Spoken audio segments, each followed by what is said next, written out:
Hi friends, Miss Ellen here with Lighthearted Learning. It's time for a Christmas story.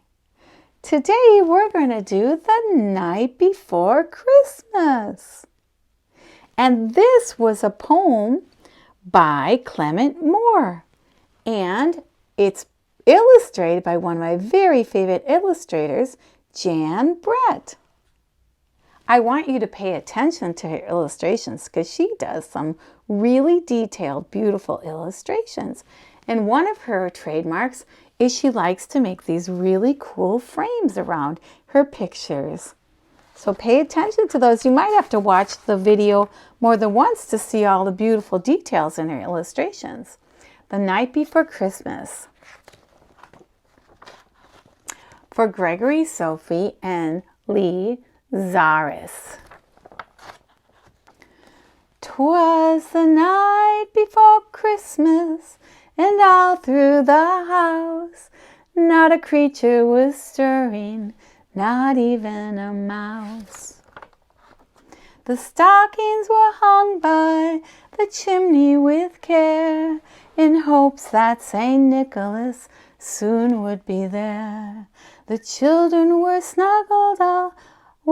nestled all snug in their bed, while visions of sugar plums danced in their heads. And Mama in her kerchief and I in my cap had just settled down for a long winter's nap. When out on the lawn there rose such a clatter, I sprang from my bed to see what was the matter. Away to the window I flew in a flash, tore open the shutters and threw up the sash. The moon on the breast of the new fallen snow gave a luster of midday to objects below, when what to my wondering eye should appear but a miniature sleigh and a tiny reindeer, with a little old driver so lively and quick, I knew in a moment it must be Saint Nick. More rapid than eagles his coursers they came, and he whistled and shouted and called them now by name. Now Dasher, now Dancer, now Prancer, now Vixen, on Comet, on Cupid, on Donner and Blitzen. To the top of the porch, to the top of the wall, now dash away, dash away, dash away all. As dry leaves before the wild hurricane fly, when they meet with an obstacle mount to the sky. So up to the housetop the coursers they flew, with a sleigh full of toys and Saint Nicholas too. And then with a twinkling I heard on the roof the prancing and pawing of each little hoof.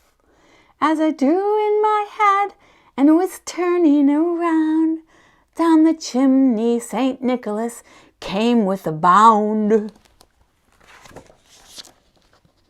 He was dressed all in fur from his head to his foot, and his clothes were all tarnished with ashes and soot. A bundle of toys he had flung on his back, and he looked like a peddler just opening his sack. His eyes, how they twinkled, his dimples, how merry. His cheeks were like roses, his nose like a cherry. His droll little mouth was drawn up like a bow, and the beard on his chin was as white as the snow. The stump of a pipe he held tight in his teeth, and the smoke it encircled his head like a wreath. He had a broad face and a little round belly that shook when he laughed like a bowl full of jelly. He was chubby and plump, a right jolly old elf, and I laughed when I saw him in spite of myself. A wink of his eye and a twist of his head soon gave me to know I had nothing to dread. He spoke not a word, but went straight to his work and filled all the stockings, then turned with a jerk. And laying his finger aside of his nose and giving a nod, up the chimney he rose.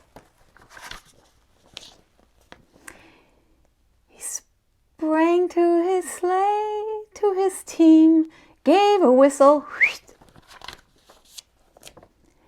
and away they all flew like the down on a thistle. But I heard him exclaim ere he drove out of sight, "Merry Christmas to all, and to all a good night."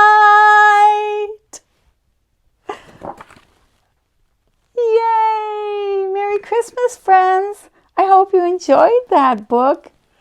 All right, I'll see you next time.